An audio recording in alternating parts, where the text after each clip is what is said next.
Okay, welcome back to the channel. I'm just doing a quick video on the PlayerOne Uranus C peltier cooler hack I did. Again, just letting people know what I did in case it's useful to you.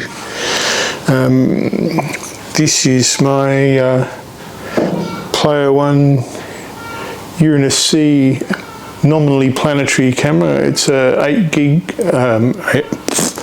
megapixel color, one-shot color camera. Not particularly expensive, from PlayerOne Astronomy. Decided to get it as a first dabble into astrophotography with a dedicated camera rather than a DSLR. And naturally enough, you can see that it's not cooled. Now, I've expressed the opinion before, and I'll say it again, that unless you can minimise light pollution, a cool camera is probably not going to contribute much to the reduction in overall noise in the image, because the sensor noise is relatively small compared to the noise caused by light pollution. But having said that, during the summer here, the ambient temperatures at night can be in the 30 degrees Celsius. So your temperatures are quite high, 34, 35 when the camera is running. So I thought, given that sensor noise decreases by half for each 6 degrees Celsius, you reduce the sensor temperature by, roughly, to see if I could build something relatively simple to pull the sensor temperature down sort of 10, 12 degrees without going overboard. You don't want to pull it down on these types of cameras too much, because dedicated cooled cameras have a mechanism inside to stop them from stop condensation. This one doesn't. If you cooled it below the dew point, then you would get condensation on the sensor, and that would not be good. Okay, so what did I do? When I bought the camera, I noticed that PlayerOne had this little fan assembly you could buy. This one's sort of modified and I'm not going to take it apart, but just the black assembly you see here is the PlayerOne fan assembly, and sandwiched between the camera and the fan assembly would normally be a thermal pad to transfer heat from the camera body to the fan assembly and the heatsink. That blue thing there, that blue thing stuck on there, that's the pad that came with the PlayerOne. It's a bit sort of gummy, so I just store it on that plastic lid. So what I have done is I've added this 5-volt peltier cooler. I've added this 5-volt peltier cooler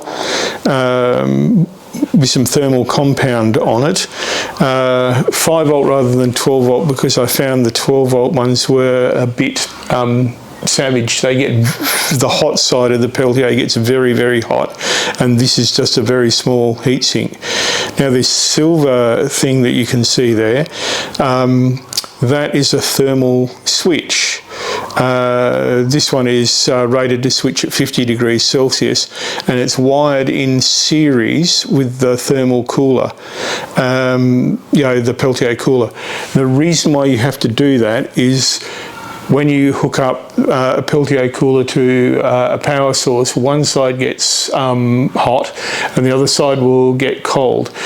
If you don't have a heatsink, if you don't have a method to take away hot air, the heat from the hot side, what happens is you get an effect I would call heat soak, which is that the heat from the hot side then starts to heat the whole peltier cooler, including the cold side, and then that goes back into the whole thing you're trying to cool, so it doesn't get cool.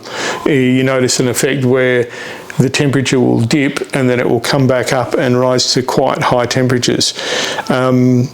So what I've done there is, I said I've put a switch on, so when the heatsink gets to 50 degrees Celsius, the switch cuts the power to the peltier cooler, and the fan dissipates the additional heat, the temperature drops, and then the switch closes, turns the peltier cooler back on, and yeah, it works.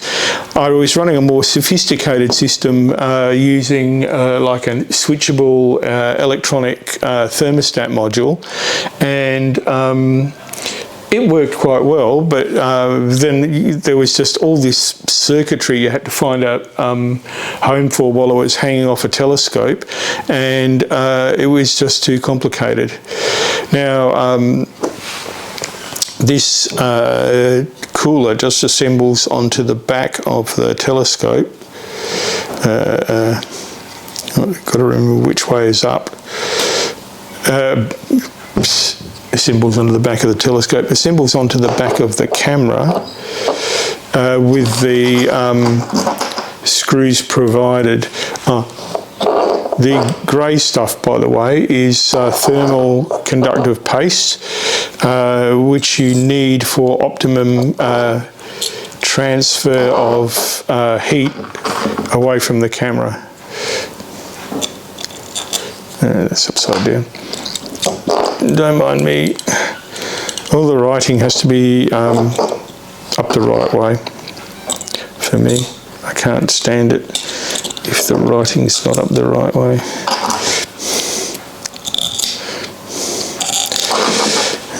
Complete with the Allen key that was in the little tool, my astronomy toolbox.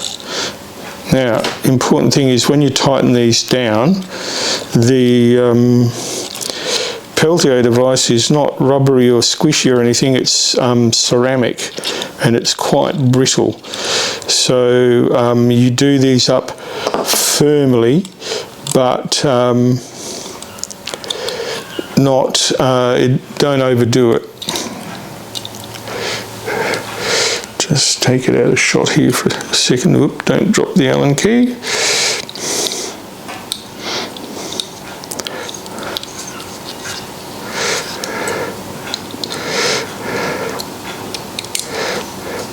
Yeah, we just want a good contact between the camera body, the peltier effect device, and the heatsink on the fan assembly.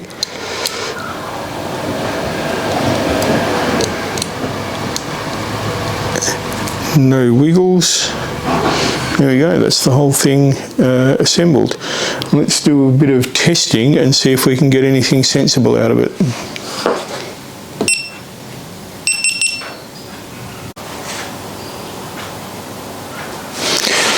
Okay, it's a bit dark in here. I'm going to run a little bit of testing and see what we get. The actual plan is to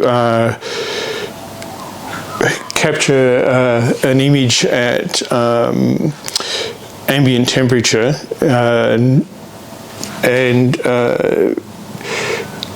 yeah. Okay, I capture an image at ambient temperature, apply a stretch to it, and that should show up the noise at ambient temperature, and then I'll capture another image after the cooler has been on for a while and dropped the temperature pretty much as far as we can get it, and I'll take another image and see what that shows us. I mean, I don't know if that's a legitimate way of capturing dark noise, but yeah, we'll just try and see what we get. I'm gonna close the door. I've got all the lights off in here to keep everything as dark as possible for the camera, even though I've got the lens cap on, and just see what we get. Back in a moment. I'll close the door.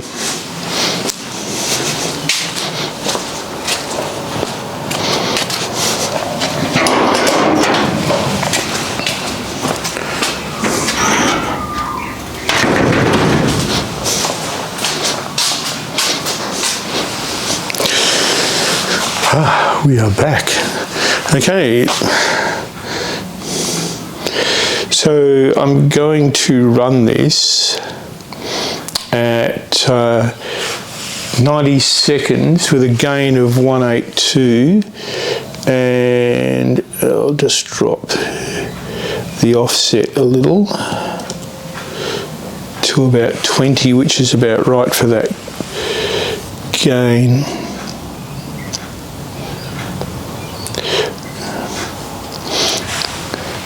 Just recording the screen on the GoPro because yeah, I don't have any good movie capture software, and I'm not going to experiment with it now.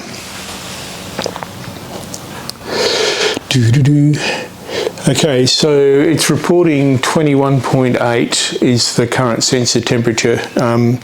That will go up as the capture goes on, because when you're actually applying power to the sensor, the temperature in it increases. Just to reiterate, the fan and the cooler are not on. I'm not going to do a separate test with the fan on without the cooler and etc., because yeah, it's not a lot of point.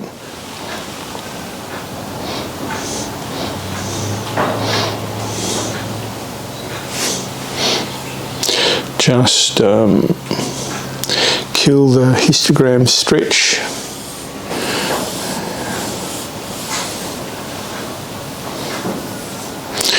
Should turn the tally light off, I suppose, on the, you know, I don't know, the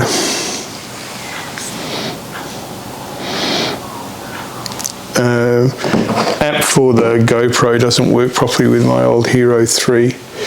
Okay, so what have we got here? Okay, sensor temperature is 28.7. If we apply the stretch, that's the noise profile we're getting. And I'll just save that image. SharpCap's got this nice little feature where I can save that particular image. Okay, there will probably be a cut because I'm going to fire up the cooler now and see where we get down to.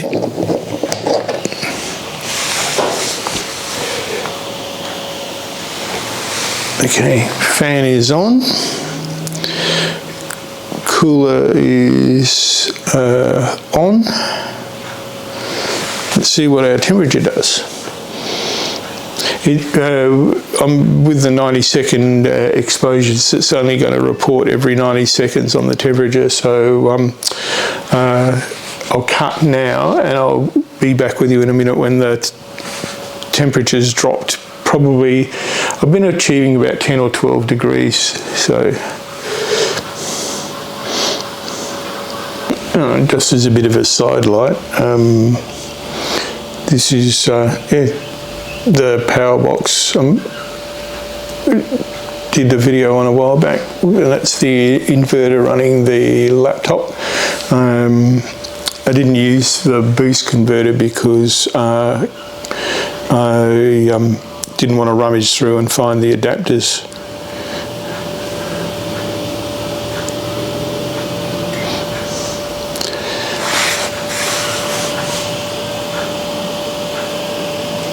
It's rig there.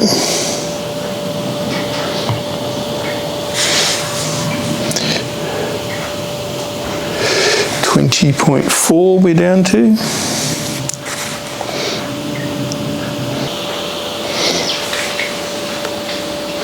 Okay, the camera temperature is down to 17.3, or the sensor temperature, and the body of the camera is distinctly cold to touch, which indicates I think everything is working in that respect. I might take another image and reading after this particular frame.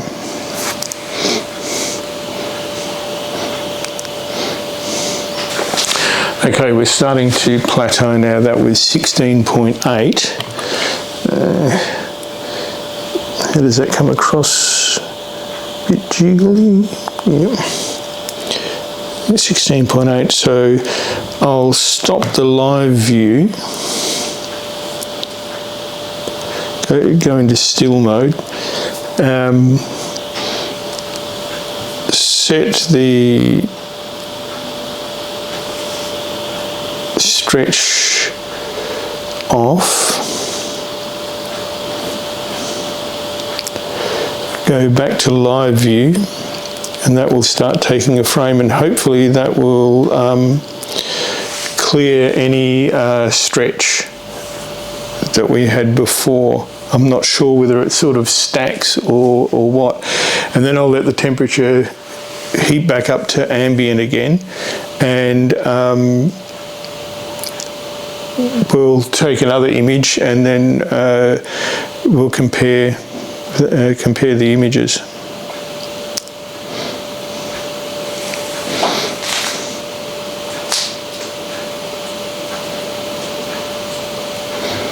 I'm not going to hit the stretch now while the image is cleared, in case the stretch is effectively working on sort of like a null frame. I'll capture the frame first and then do the stretch. I'll try and do that consistently for all the readings.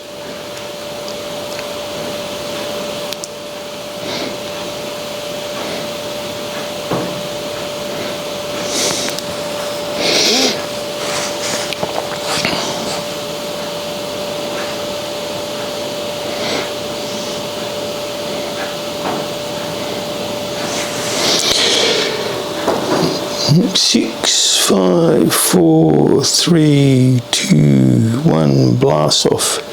So sensor temperature is 16 degrees, and that's the image with the stretch. Save that.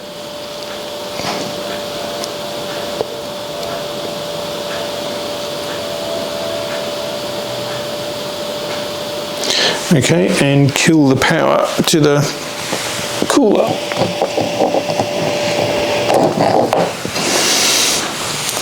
Okay, and let the temperature rise back up to ambient.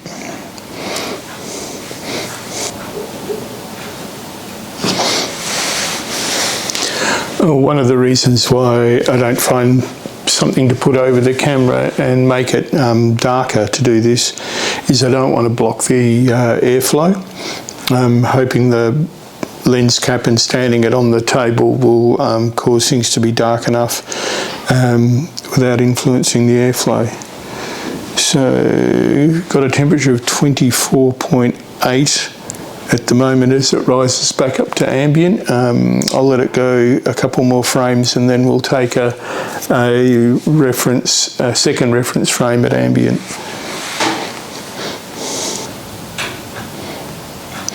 Okay, last reading was 26.5, so I've put the camera into still mode. I'll clear the stretch, go back to live view, and be back with you in back to live view, as I said, and be back with you in 90 seconds when we take the next reading.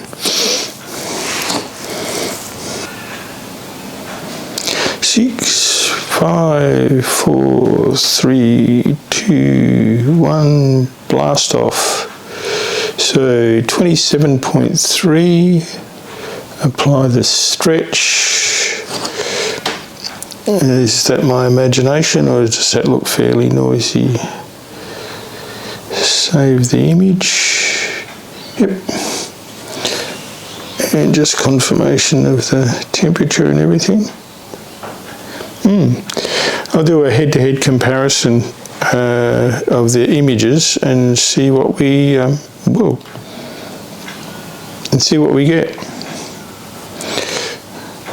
Okay, stop.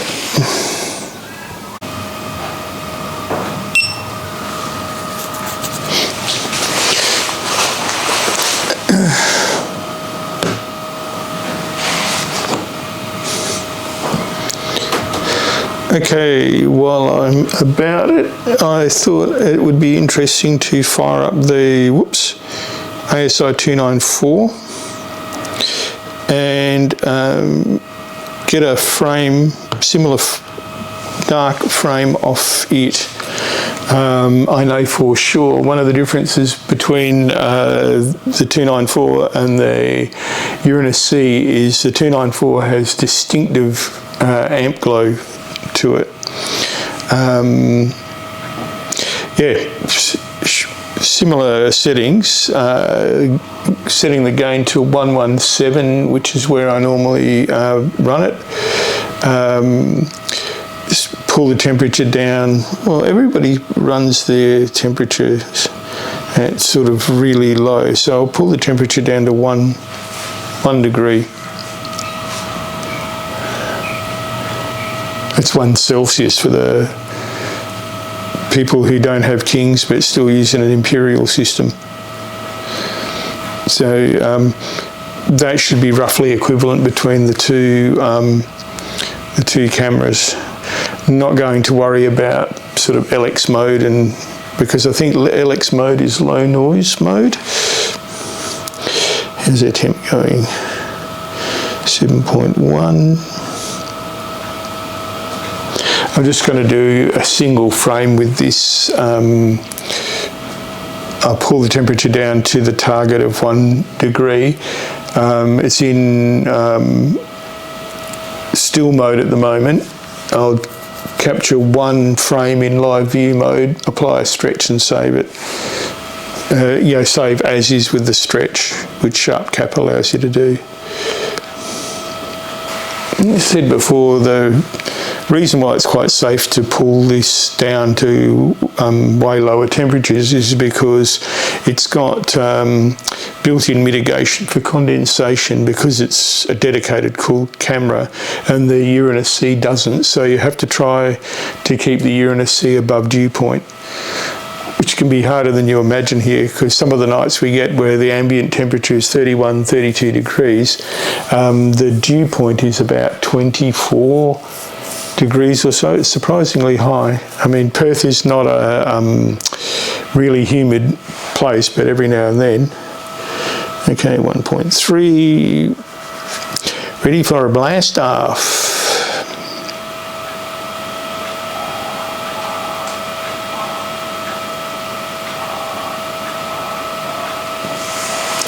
Okay, temperature is 0.8, so it's overshot a bit, so here we go. Let us begin.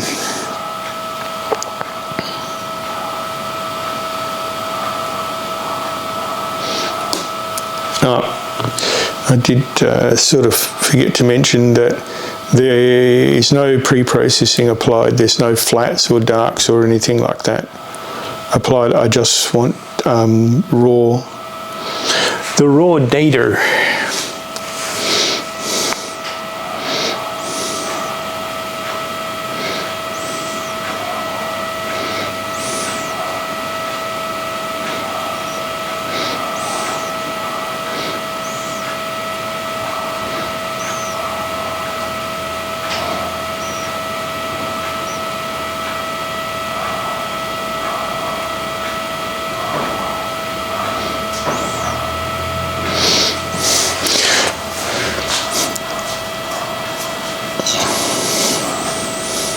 Interesting to see what this turns out like, because I get the impression that the 294, the sensor is not anywhere near as clean as the sensor on the Uranus C.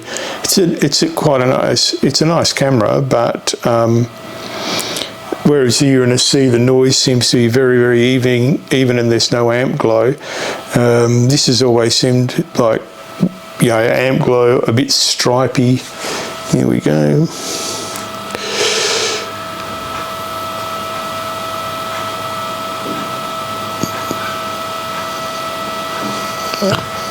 Okay, see what I mean about the, don't know whether you can see that all that well. I'll put the actual images up, you see the amp glow up the top there. Save that image.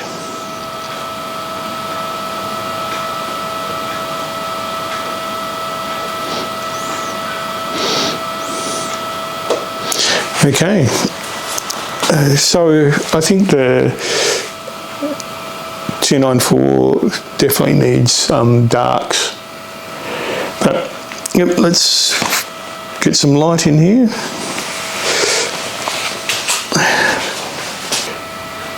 Okay, that's that for this video.